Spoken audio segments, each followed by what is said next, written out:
Namaste to all the participants. On the last day of this Gregorian New Year, we are having a very important session with Prema-Shakti Maa. She is based in Caribbean islands, and she is very passionate and vocal about all dharmic causes. Since the early age, since her childhood, she has been aware of the injustices being heaped upon the Hindus at personal levels and societal levels, and which basically pushed her for her journey of education to find out why the Hindus are being so relentlessly attacked in her country and then and elsewhere, and how the self-esteem can be restored. In course of her journey, she later founded a Facebook group that is called Get to Know Your Dharma, and she has been contributing very insightful posts there, which are creates a lot of engagements and excitement amongst all his friends and the members of the group. She firmly believes that every Hindu should be fearless and live by the motto Dharmo Rakshiti Rakshita, meaning that if you protect the Dharma, it will protect you. She has got a versatile degree across 4 disciplines: French, English, psychology, and human HR management, human resource management. And she has got 20 plus years of experience as an English teacher, and she is qualified as a counselor. And as a result of her unique combination of skills in dealing with persons of all ages and background, she is expertly equipped to expound on the challenges facing the Hindus and how to respond adequately. So with this short introduction, I put it over to Prema ji for starting her session on the topic, that is psychological challenges facing Hindus and how festivals are being used to undermine our religion and how to counteract. So welcome Prema ji for your maiden session with global Hindu community, and please start your presentation. And I request all the participants to wait till she completes her presentation, and after that you can put her questions answered to her. Over to Prema ji. Welcome once again. Namaste Satyendra ji, and thank you very much for inviting me to this platform. I will begin sharing right now.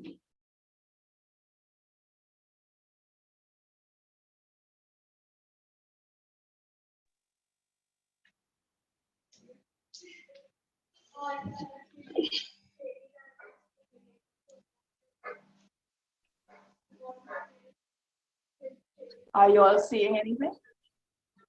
Okay. Let me start from the beginning. It's visible.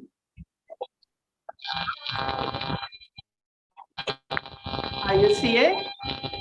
Yeah, please put it in the presentation mode.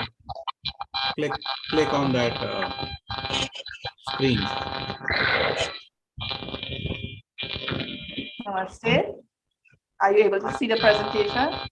Please, other participant, please mute yourself. Okay, I was hearing some static. I wasn't sure. Okay, let me start again then. Right. So Jai Shri Ram, Jai Shri Ganesha. So some preliminaries. I think we should define what is tradition. Quite simply, it's anything that has been influenced by group norms or something we have become accustomed to. What is Dharma? More than just religion, it is our individual duty to right conduct as Hindus. In this world, I see only 2 camps, dharmic versus adharmic. We need to decide which side we're on.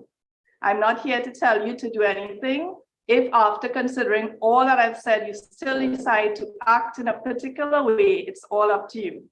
Because in our religion, we have choice. I believe that all Hindus should live by the words Dharma, Rakshito, Rakshita, as Satyendra said. This is from Manusmriti, chapter 8, verse 15, and it can also be found in the Mahabharata, Vanaparva 313-128. The fact that all of you are here today tells me something special about you. It shows to me that you are dedicated Hindus willing to find out more about your Dharma, because today is considered all years for many people, but yet you are here with me and you're willing to learn about your Dharma. I congratulate you on that. Now, I have been on many debates with various Abrahamic people, and somebody told me something once which I could not argue with him about. This is a quote he said to me: "Don't complain if you all, that is Hindus, are not doing any work to promote your religion." This was an eye-opener for me. In a sense, he gave me an idea that as Hindus, we really need to do more work. We cannot sit by and expect others to save us or be lazy when it comes to promoting our religion, because other religions were lagging behind Sanatana Dharma at one point, and they put in the work to become leaders in the world today. What is happening with Hindus? This is a question we should ask ourselves. In other words, may the best team win.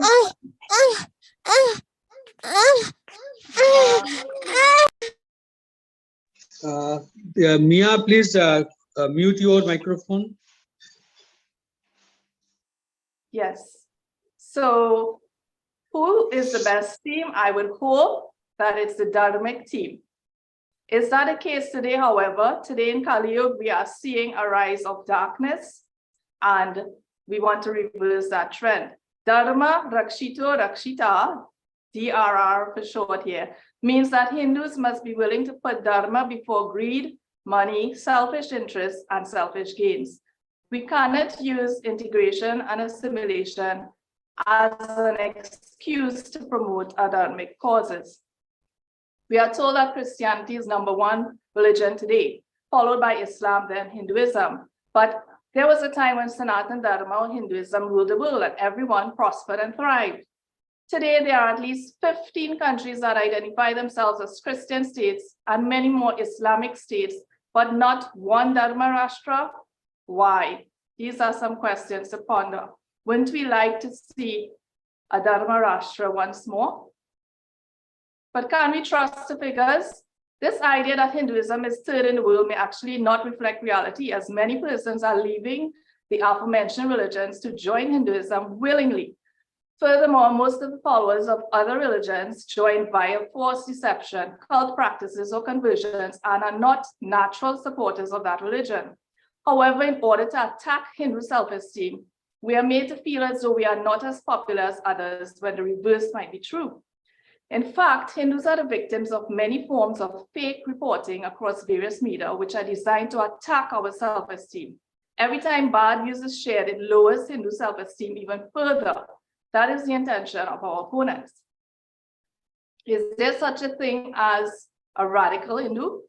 This idea of a radical Hindu is a misconception. So-called radical Hindus are simply trying to uphold the Dharma.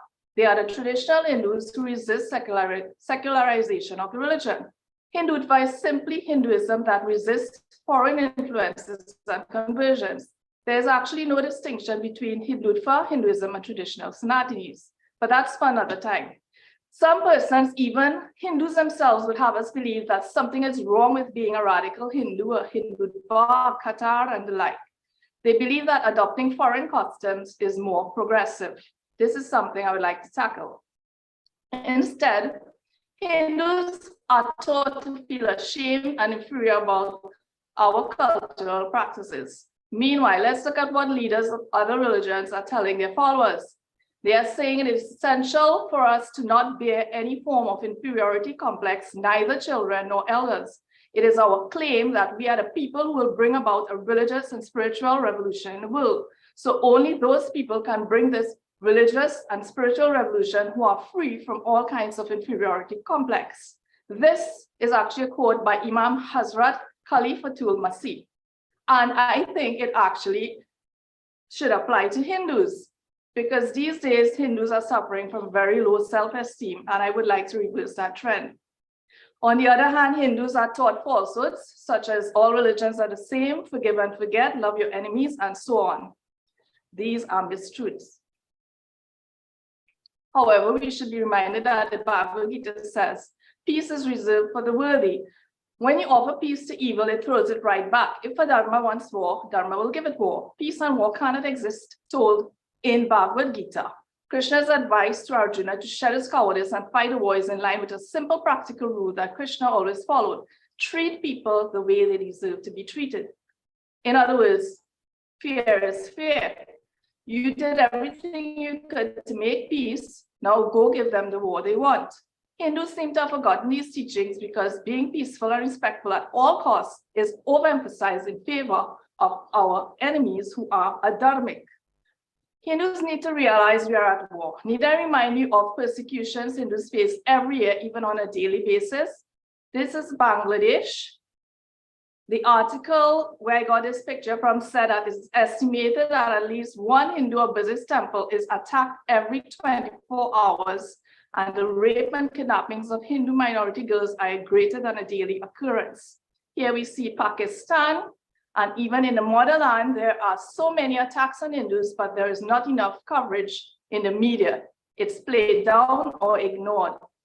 Even in my own country, this is Kali Bay, Trinidad during Navratri celebrations. Exodus 23 was spray painted on a temple wall. Here we see Louisville, Kentucky in USA, Louisville. Jesus is the only Lord, spray painted clearly here. And then another disgusting example in Trinidad where corned beef was cooked in a temple. The list goes on and on, but it seems like Hindus have short-term memory or amnesia. Let's look further at what Exodus 23 says. Thou shalt have no other gods before me. Thou shalt not make for thyself an idol or a likeness of anything in the heavens above or on the earth below or in the waters beneath the earth. 25 says, thou shalt not bow down before them or serve them. Clearly, we see how the edicts of Christians promote hatred against Hindus. No Hindu should adopt the term idol to refer to their murtis. That is something I will probably expand on in another presentation, but we do not have idols. It's quite contrary. So we should not use that term at all. Clearly, we can see the books of Abraham tell them to hate us. Are our attempts to impress those of other faiths working? Because year after year, we continue to celebrate the festivals of those that hate us, and they continue to hate us. Every year, Hindus try to do the good thing, to set a good example by celebrating other festivals, but very rarely are they wished happy returns on their festivals. What do non-Hindus do on our holidays? Why can't we do the same? Most of them, they have no qualms about openly admitting they do not celebrate Hindu festivals. They will go about to the beach or just spend time doing other things, but Hindus are always trying to be a part of everyone's festivals. The May attack in Trinidad was especially ironic as temple members were planning a Mother's Day celebration, which is actually a secular, not a Hindu festival. What does this teach us, if anything? I've developed my own theory called the counter-effort effect, wherein the more we try to impress others, the more they disrespect us, thereby having the opposite effect we intended. Meanwhile, Christians and Muslims are not bothered to observe our festivals. They are not even bothered to send greetings to us on many occasions. Even if they do join in, it's on a very superficial level. They only care about dressing up or eating the nice food. Especially this effort to celebrate Diwali is simply to keep Hindus quiet so that we will spend money on their festivals when that time of year rolls around. They are buying our silence with scraps. Should we be content with this? The ignorance is so high that some groups feel it is okay to promote alcohol consumption and meat eating at Diwali events. I did have to write in protest of that because I saw flyers around Diwali promoting parties featuring meat. That should not be at a Diwali event. So we need to promote our festivals more and educate about celebrating them in the right way. this is something I had posted, which I found interesting. An imam, a Muslim imam, he was saying it's not permissible to celebrate this day, that is Christmas. It's not permissible to congratulate those that celebrate this day. Rather, it doesn't even upset them, and it doesn't ruin any relations. Some people think that if you don't congratulate them in their festivals, then you are a radical or an extremist, that you are not satisfied from others, and other such useless, ugly speech. This is incorrect.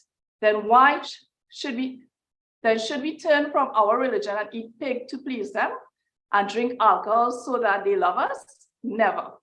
Now, I found that this was an admirable stance, even though I am not a supporter of this religion. I can admire the firm stance that they're taking about their religion. Many Hindus will compromise, they will eat beef, or they will do other things to please others. I think that we also need to take a firm stance regarding our religion. So why then do Hindus still try so hard to please and impress others?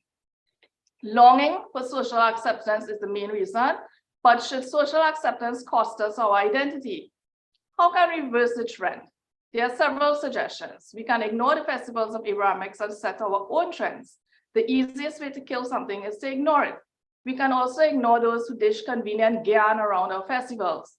If you notice, every time there's a Hindu festival, we see convenient protesters talking about animal rights, fireworks, wastage of water, and so on. Even though Hinduism is the most environmentally friendly religion.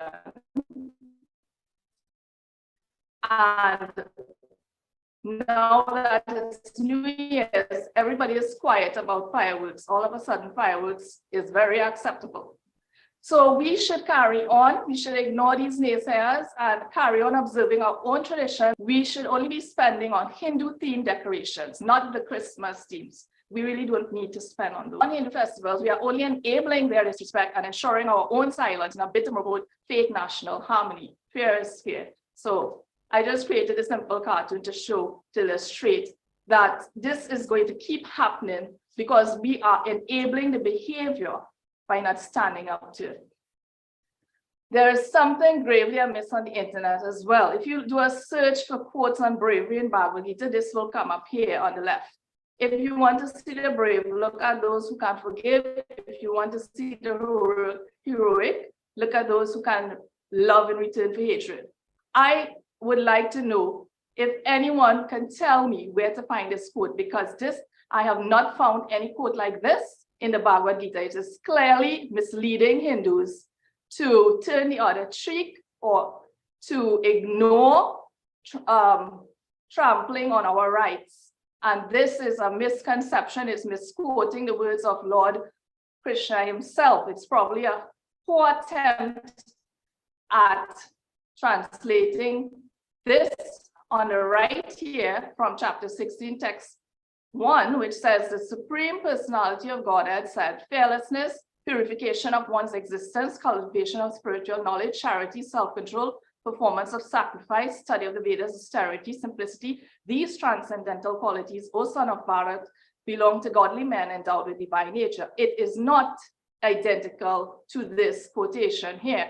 It may even be an attempt at this one, which is you have a right to perform your prescribed duty, but you are not entitled to the fruits of action. Never consider yourself the cause of the results of your activities, and never be attached to not doing your duty. From Bhagavad Gita 2:47. Also very different to that quote. In fact, the entire Bhagavad Gita is trying to encourage Arjuna to be brave and stand up against adharma. But we see there are intentional misquotes trying to mislead Hindus.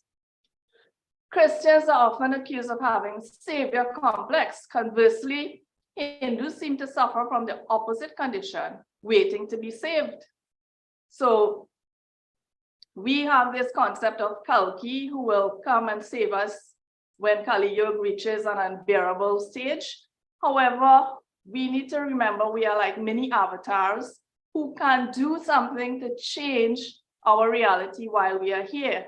We should not wait for anyone else to save us. In psychology, we have several terms related to this phenomenon, such as bystander effect, learned helplessness, and Stockholm syndrome. I really don't want to bore you with too much psychological jargon, but I'll just look at Stockholm syndrome in a little more detail.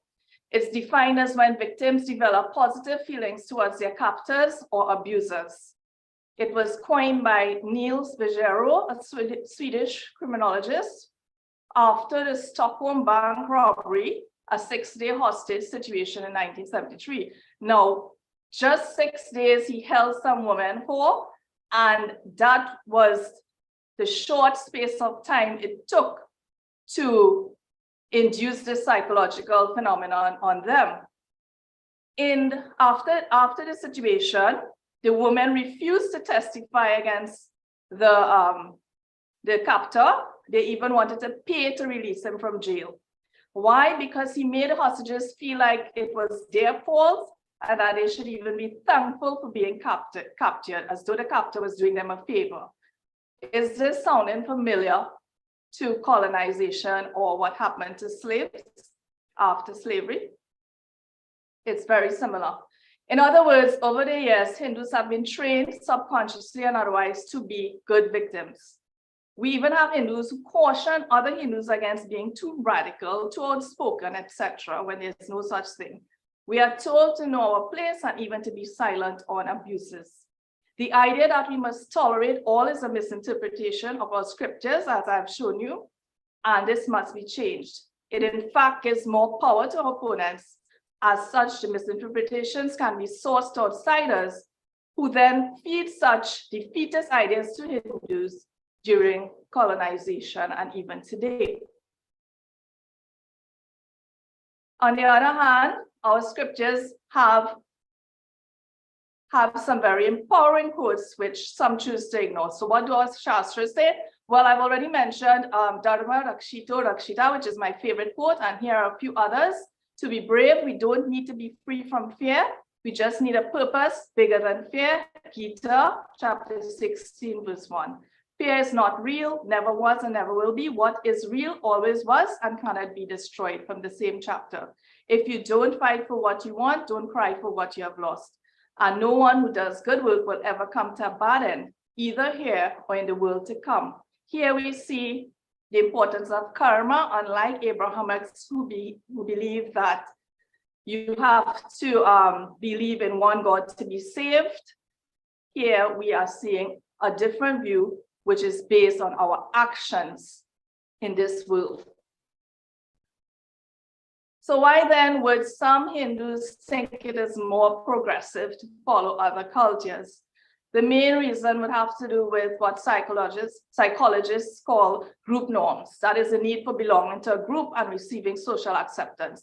This is a powerful thing. Here we can realize that traditions arise out of group norms. That being the case, we can reverse current trends in our favor. Traditions or group norms are powerful. It leads to cognitive dissonance, whereby Hindus themselves will try to justify why they are supporting the Abrahamic culture, even though they know it's against them. This is a form of cognitive dissonance. I've identified daily stress as a culprit as well. Sometimes we are so overworked and tired, we don't have time to follow our own religion, to learn about it. And we jump at any opportunity to have recreation or to have a party and so on. And this is why certain festivals become popular. It becomes a form of stress relief. However, we should remember that we have other ways of relieving stress in our Dharma, including yoga and meditation. And really going inwards, I would say, is a better stress reliever than finding stress relief in external things. That would be temporary relief, whereas going inward would give a more lasting sense of relief. So we need to remember, when we are experiencing this urge to party and celebrate other festivals, that there are other ways we can relieve stress. And FOMO is a popular term, meaning fear of missing out, where certain people, especially youths, feel that they need to be at every party in order to be accepted, to be liked, to be keeping up with trends and so on. This is something that can also be counterproductive. Yes, I mentioned daily stress. Learned helplessness is where we feel that we are already defeated and there is no use reacting or resisting. Learned helplessness is a false ideology created in our minds because of what we are seeing happening around us, where Hindu self-esteem is attacked. As I mentioned, we feel that there is no use fighting, but this is false. I mentioned Stockholm syndrome, which leads to a kind of codependency syndrome as well. Low self-esteem, subliminal influences is huge. It comes in, the form of those Christmas movies we see bombarding our senses around Christmas time. Not only on the TV, but on the radio, we hear all these songs that are sort of hypnotizing us to support that culture. And that becomes a sort of classical conditioning as well as operant conditioning, and it forms part of social learning theory, which are all psychological influences.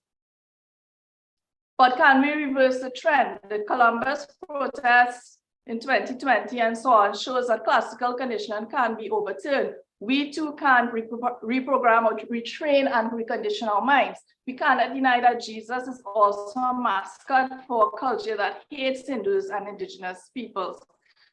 So for years, Columbus was idolized, and then indigenous people started waking up, especially after the George Floyd incident. And hopefully this is a trend where people will realize they have been idolizing and placing the wrong people as heroes in their lives.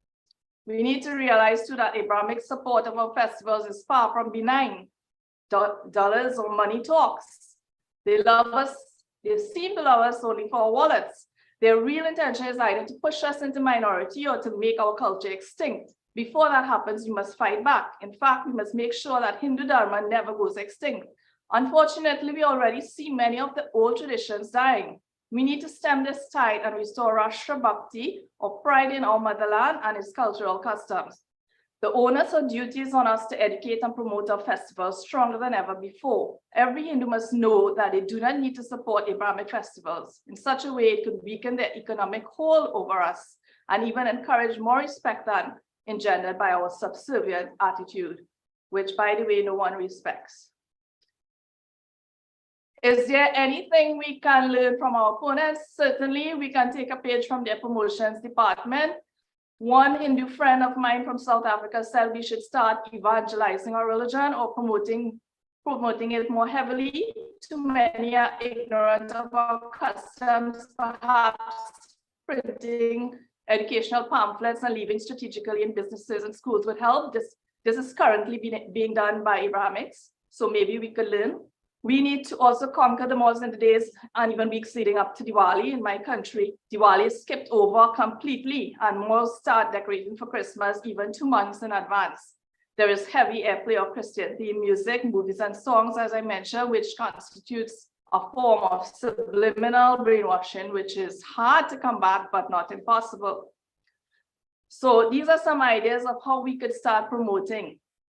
I was happy to see this in a mall in New Delhi, 2020 Pacific Mall. We are seeing the Ayodhya Mandir. We are seeing Ram Setu being depicted here, and Ram, Lakshman, and Bharat, Sita being portrayed here, the divine trio. And this was in India. I am not sure if there are any other malls around the world that put up presentations like this, but I think it should be a worldly phenomenon.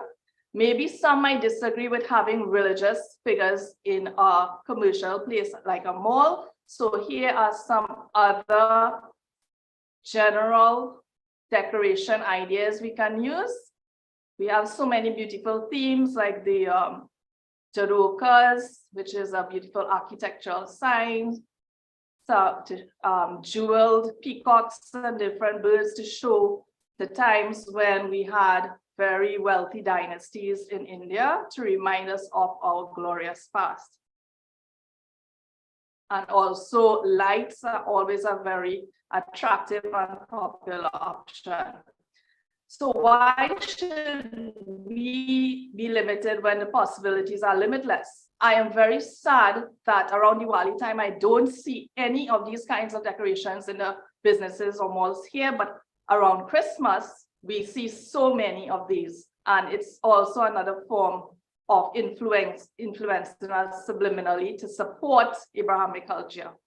I think fair is fair, and we should also get equal representation. In days of yore, in every mall in my country used to have a Diwali Sammelan with educational pamphlets and goodies being shared. There was really a feeling of goodwill for all. Nowadays, displays are relegated to one venue, the Diwali Nagar site, as though in a bit to quarantine us like a disease. Unfortunately, in my country, Diwali is skipped over completely in favor of Christmas, and now we also have Halloween to contend with. It's like darkness over light around Halloween time. So the goal of colonization is to have us behaving like this instead of this, as we can see happening. And a major tool of colonization was the Gregorian calendar, proclaimed in 1582 by Pope Gregory XIII as a reform of the Julian calendar. But there's not much difference between the two. As Britannica says, the only difference is that a leap year is what? In no century is a leap year unless it's exactly divisible by 400. So not much of a difference. I'm no astrological expert, so I shan't go into details. Suffice it to say that Gregorian solar calendar is riddled with inaccuracies and very subjective compared to the much more accurate Hindu lunisolar calendar, which uses both the moon and the sun to make calculations of time. Observation of this calendar is intended to put focus on Christian festivals and inflict maximum damage on pagan cultures, even though ironically, many Christian festivals are actually derived from pagan traditions, such as Easter and also Christmas. Why then did Bharat adopt it in 1752? It could only signal that colonization was complete. So these are not our festivals. New Year on 1st January, Valentine's, Easter, Mother's Day, Father's Day, Thanksgiving, Halloween, Christmas. These are not our festivals. Consider the festivals in red. Why are they particularly insidious? If you Google rates of depression and suicide around these times, you'll get an idea why. You will see that these secular or Christian festivals tend to single out certain people at certain times. So people who don't have a lover or a boyfriend or whatever on Valentine's tend to get very depressed. On Mother's Day, people who don't have a mother, who have lost their mother, will also get depressed. Same thing for Father's Day. Whereas in our Taittiriya Upanishad, Shikshavali 11.2, we are told Matrudeva Bhava, Mitra Deva Bhava, Pitrudeva Bhava, Putra Deva Bhava, Acharya Deva Bhava, Atithi Deva Bhava. In other words, treat everyone as God every day of the year. So we do not need to have to single out Mother's Day, Father's Day, because we are always treating mother and father and so on as God. We have our own festivities for relatives. We have Karwa Chauth for husband and wife, and Raksha Bandhan for siblings, and lots of birthdays in between. So we are not spoiled. We are actually spoiled for festivities. We have so many to choose from. What can we do? We can start our own traditions, like lighting a deer instead of a candle for birthday and not blowing it out. When you blow out that candle on top of the cake, it's not only unsanitary, it's an insult to Agni Dev. We can have big fireworks, New Year's celebration around our own New Year, which coincidentally it's March 22nd, not January 1st. And we can give gifts on Diwali instead of Halloween so that children will look forward to Diwali rather than Christmas and other times. Thus, we see that festivals like Easter, Valentine's, etc., all about money and singling out certain groups that makes others feel left out, depressed, even suicidal. There are also harmful subliminal influences in the atmosphere. The subliminal brainwashing is very strong. I won't lie. There's a certain collective consciousness operating at this time. Do you ever find yourself needing to shop and you don't know why? I know I have. You may already have the item and you do not need it, but there's this strong urge to spend around Christmas time. It is all part of subliminal programming. We are being influenced by the actions of others and what we see or hear on various media. It takes some effort to resist this programming, but it can be done. Apart from psychological influences, I will mention spiritual influences as well. The Raja Tama predominant celebrations influence people in negative ways and induce cravings for lethargy, alcohol, meat consumption, licentious behavior, and so on. These are not cravings from the sattvic part of the spirit. Unfortunately, many people are not even aware of these influences and feel that they are operating out of free choice. However, it's the kind of drunken behavior we see at parties anyway to welcome the new year. If we must celebrate, at least we can have sattvic celebrations such as pujan, so that we indeed usher in good vibes and good luck into our lives. Yet we see Hindus still celebrating the festivals of those that hate us. Why? How many Hindu festivals do we know? I believe there are hundreds. I don't know the exact figure, but it's quite a large number, isn't it? Why then do we need to borrow others' festivals? If you had to pick some of the most important festivals that every Hindu should know about, what would they be? I have picked these 9 major ones: Makar Sankranti, Holi, Hindu New Year, Guru Purnima, Raksha Bandhan, Ganesh Chaturthi, Navratri, Deepavali, and Kartik Purnima. These are some major ones we can start educating others about. And you will see from the day that our Hindu New Year starts around Chaitra month, which is Wednesday, 22nd March, 2023. Currently, we are still in Pausha during the winter solstice, and Chaitra is when the spring equinox begins. By adopting the Gregorian calendar, we actually traded a superior system for an inferior one. There is no logical reasoning why December 31st should be considered the last day of the year. This is the time of the winter solstice when animals go into hibernation. It's still very dark.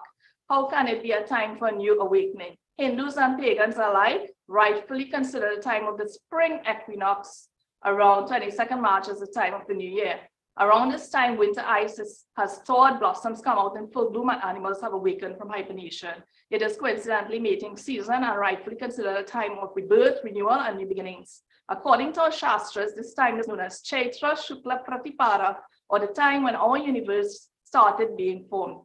Therefore, on the Hindu calendar, it is most appropriately considered the date of our new year and not 1st January, when the darkness of winter is still upon us. As Dr. Raj Vedam, who presented last night, said, celebrating so-called New Year seems to be an innocuous occasion.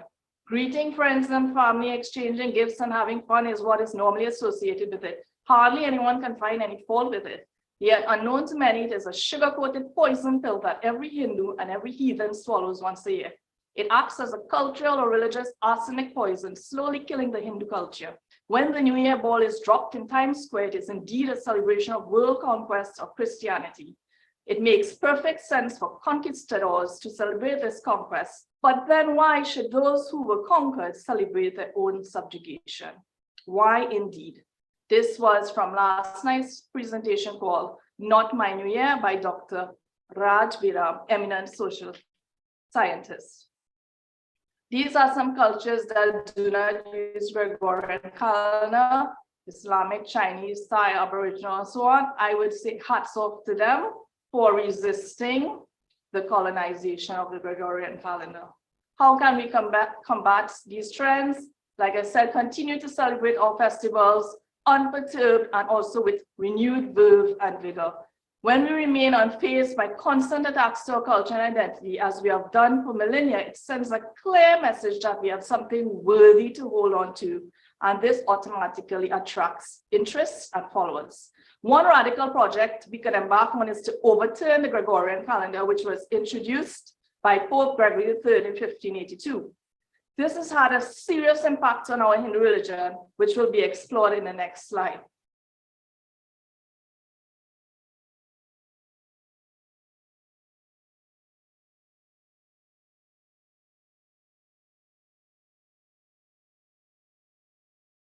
Right. So one radical solution that we can attempt is to have our Hindu schools follow and adopt a Hindu calendar. I am always amazed when I see Hindu schools having Christmas treats and encouraging children to make Christmas cards and Easter bonnets and eggs and so on, instead of emphasizing Hindu festivals. I think this is something causing our subjugation right now. So the Hindu school calendar, this is a proposal. Term 1 could begin in Chaitra on the start of our new year, and the rest of the school year can be based around Navratri, Diwali, and Kartik. That is when we can have our long so-called summer break, but it would not really be summer. It will be around the time when we have our festivities, because Diwali is not even a one-day festival, it's really 5 days. And shortly preceding that, we have Navratri, and then we have Kartik following that. So we really do need that long vacation period, but we are begrudgingly given even 1 day. Whereas during Christmas, we are seeing we get 2 weeks of school vacation for what? Simply for shopping, for Boxing Day, and for these kinds of superficial commercial activities. Whereas during our festivals, it's a rush, it's stressful, and that in itself discourages Hindus, especially the youths. They start turning away and thinking that it's too much trouble. We don't have enough time during our festivals. It's too stressful, and Christmas is more fun. And this is a way that Hindus are leaving, the youths are leaving, because Christmas and Abrahamic festivals are promoted as more fun because of this Gregorian calendar and the arrangements associated with it. So this really is a major proposal I have with regards to reversing the trend we see with the Gregorian calendar influencing us to adopt Abrahamic customs. And lots of other solutions and suggestions, we can simply save our money and don't celebrate, or we can celebrate in different ways, go to the beach, have puja. We can keep our business open if we want to make money, and just simply show an act of resistance that we are not promoting a culture that hates us. We can, yes, continue to spend time with family, but don't make it about Christ or Christmas, because that is not our dharma. Like I said, the best way to kill something is to ignore it. If we withdraw our support on a large scale, then actions in question will dwindle also. We have to reverse group norms and reverse the ostracism that we face, and it can be done. Should there be any exceptions? No. If we don't stand our ground, others will gain ground. As we see every single year, there are attacks on Hindus, especially around our festivals. That is sending a clear message that there is no reforming certain Abrahamics. They will continue to attack us and they will disrespect us because we are not standing our ground as Hindus. A relationship built on pretense and dishonesty has nowhere to go anyway. So why then would Hindus think it makes sense to change who they are in order to fit in with other groups? It's either the other groups accept us as we are or they don't. No love lost. Hindus need to stop compromising their identity to please others. We should refuse to be bought and ignore the cultural propaganda of others. We do need to wake up and open our eyes. We should continue to follow our own traditions. If we don't respect our own traditions, others won't either. Conversely, dedication to our traditions automatically inspires more respect, as it is seen as something of value. We should do our own promotions, distribute educational material, revive Ram Leela celebrations, and so on. Spend at Hindu businesses instead of financing our opponents who clearly disrespect us and they do not support our festivals. We should abandon Abrahamic decorations in favor of Hindu-themed decorations. All this snowmen and mistletoe and all these things, we can replace it with beautiful lights rather than making it about Christmas. This should send a message that we won't be bored and we are prepared to remain loyal to our own traditions and adopt our own calendar instead of Gregorian. Simply start so many traditions.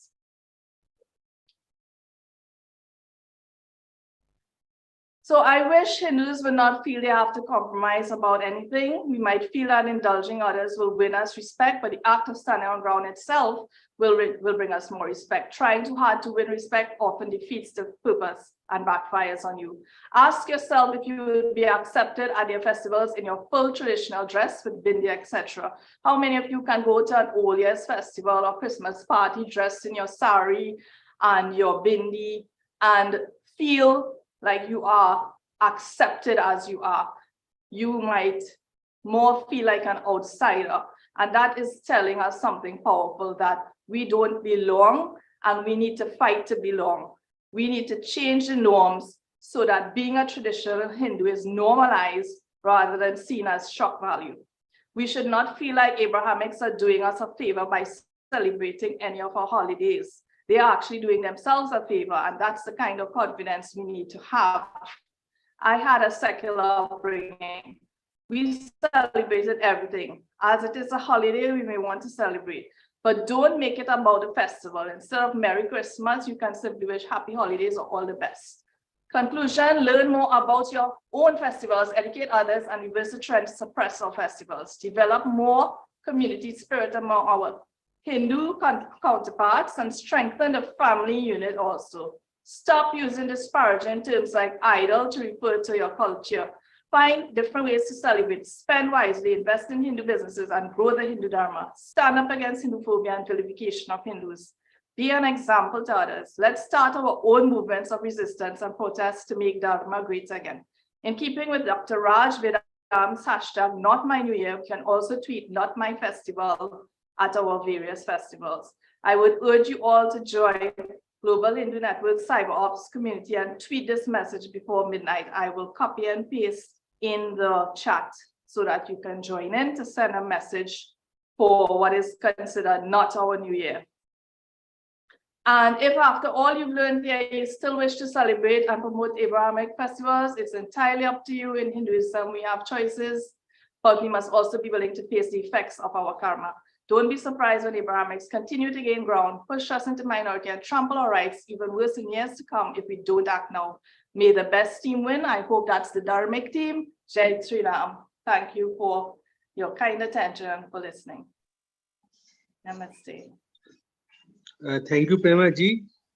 It is really an eye-opening session where you have given a very psychological interpretation of the mental state of the Hindus, why they tend to like their colonizers, and why they behave in a certain way that they feel that it's an obligation to celebrate others' faith, while without caring for whether others are celebrating our faith or not. So it has been really a kind of a journey, inner journey for most of us. Thanks a lot for your incisive presentations. And now we can take some questions, and it also shows the state of affairs in the Caribbean islands, how Hindus, descendant of the indentured Indians who went there, how they are facing the situation there. So we really appreciate your point of view. And now we can start. If any of you have questions, we can take some questions. But one request to everybody, that nobody should take more than 2 minutes to ask the questions. If you want to say anything, just say 1 to 2 minutes. Beyond that, you should, because if you want to make any present your thoughts, you can ask for a separate session for your presentation. But here, keep yourself limited to questions only, and just 2 minutes for asking the question maximum, and let at least give 3 minutes to her to answer it. So at least for 5 minutes, we can take one question, and we can accommodate 4 to 5 people who can ask the questions. So anybody who asks the questions, please raise your hands, and we can and you ask your questions then.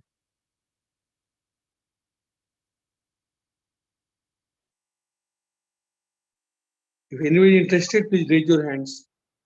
The sign is there.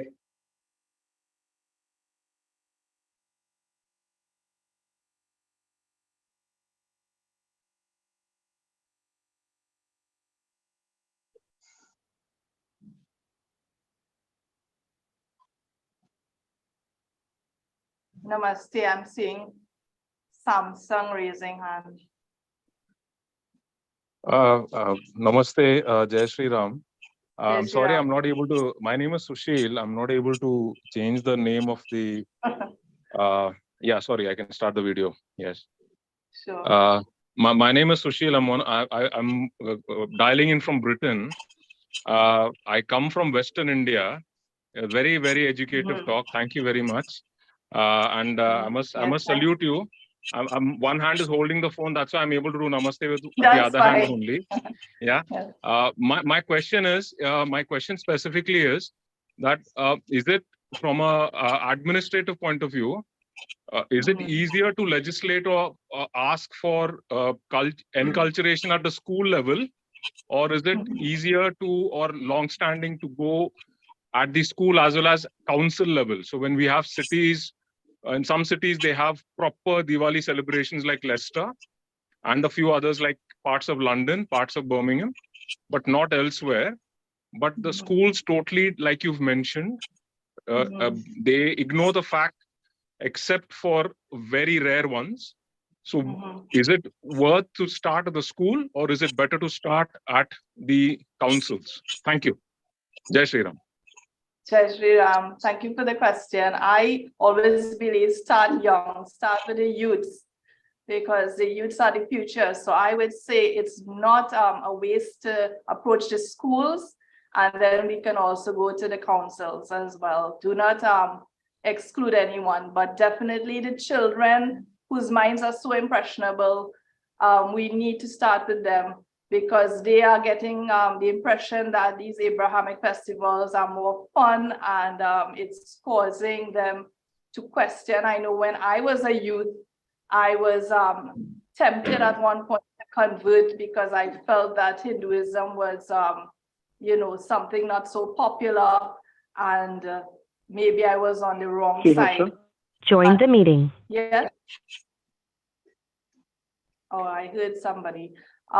So I'm thinking, yes, let's go to the youth. Let's not think that it is a waste. It's certainly productive, and it's a good suggestion that we should at least attempt. Yes. And I'm seeing in the chat, do you think we should have one single New Year? Because I'm aware that different parts of India observe different New Year. Some say Makar Sankranti, some say around Diwali, it's like the financial New Year. But I think there should be a consensus. Chaitra Shukla Pratipada in our Shastras is mentioned as the day the universe was created by Brahma himself. And if we can have that consensus and celebrate March 22nd or whenever it falls, that can be our new year, rather than splitting up so much, because we do need to come together in many ways. We need to unify, because we are seeing that our divisions are acting as a weakness in some cases. So if there can be some consensus, because even the Shastras are promoting March 22nd, Chaitra Shukla Pratipada as a new year, and we have a big celebration to rival the Christian New Year, that could give us some recognition as well, because many Hindus themselves don't even know that March 22nd is the Hindu New Year. And yes, other cultures observe different times. There's Chinese New Year and different dates for Hindus, but at least Hindus could come together and agree on this date, which was even recommended in the Shastras. I'm seeing Mumita Data. Yeah. Momita, you can get ahead with your question. Yes, Momita, you Momita. can unmute. Yes, Unmute your namaste. Namaste. Firstly, I want to ask you that can we get the recorded video? Of course, it will be available on YouTube afterwards.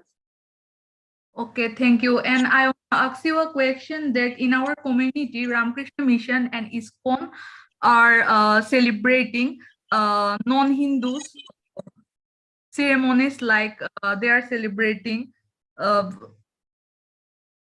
Christmas. In their point of view, ISKCON is telling that they wanna attract non-Hindus. That's why they are celebrating Christmas. So, how much is it fair to celebrate non-Hindus ceremony or culture? Well, I think attracting non-Hindus by celebrating their culture is just reinforcing their culture. We can attract them with our culture and acknowledge that they have festivals, but we cannot deny that Jesus is a mascot for a culture that has oppressed indigenous peoples. And when we celebrate that, we are contradicting ourselves in a sense. So yes, we can show goodwill and said, okay, I do recognize your festivities, but we have our culture and we have a certain history which we respect, that it's steeped in genocide, and we would like to recognize our festivals. And if you wish to learn about it, we are happy to tell you. But I don't agree with putting images of Jesus up on Hindu altars, as I see in some ISKCON centers. You know, they are putting the statues of Jesus together with the Hindu representations, the Hindu murtis and so on. It's kind of a cultural misappropriation in my opinion, and I think we need to have a clear stance that as Hindus, we have our culture, we have our history, we have our festivals which should be honored. We are not prepared to forget the traumas we have faced. We would like to revitalize it. We are happy to educate and teach you, but we are not going to continue to support cultures that are disrespecting us daily and regularly around the world. We really have to take a stance, yeah? Thank you, Didi. Thank you, you're welcome. I'm seeing Ramakrishna Mission has declared themselves as non-Hindu to avoid persecution. Yes, indeed, we are seeing a trend where a lot of Hindus are compromising and they are going along. You know, they are saying that they are not even Hindu, which is actually, it's unfortunate, it's counterproductive. And this is actually the intention of Abrahamics, is to get us to discard our identity completely as Hindus. And even in the Sai organization, some Hindus are afraid to say that we are Hindus. You know, they want to have good relationships with everybody. But it's a lie. When you form a relationship based on compromise of your identity, you are starting on a shaky foundation to begin with. That's not true friendship. That's not really good relations.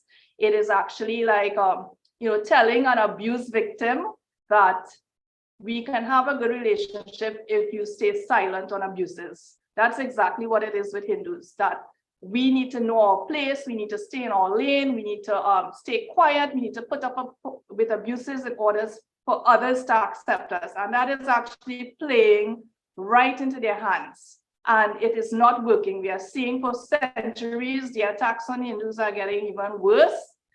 We are seeing even in developed countries like USA and the UK, it's, you know, Hindus are persecuted not only in their motherland, but around the world, in the Caribbean, not just in Bangladesh, Pakistan, Afghanistan. It's not limited to those so-called radical areas. So we are seeing it in every country around the world. And definitely we need to stem that tide before we go into endangered species mode. So I think we need to do some proactive measures now and protect our culture. We need to identify as Hindus and we need to have a united front, definitely. Yes. I think we have completed our time. I'm just looking at the comments. Yes, okay. We have completed our time and there is no question as such. I request Rajiv sir to say a few words before you close. Please. Yeah, thank you, Premaji, for the wonderful presentation and a reminder to all of us that what it takes to defend. You have to go out and take a stand. So with that, I urge everybody not to celebrate tomorrow's nonsense that will happen or tonight, and just trend this "Not My New Year" Yes. on Twitter and every other social media. With that, thank you very much. Namaskar. You're very welcome. I would say this is my duty as a Hindu, as all of us should defend our Dharma and protect our Dharma. So my pleasure and my duty. Thank you very much. I wanted to put the hashtag in the chat so that people can probably click on the link before we leave. Let me just find it again.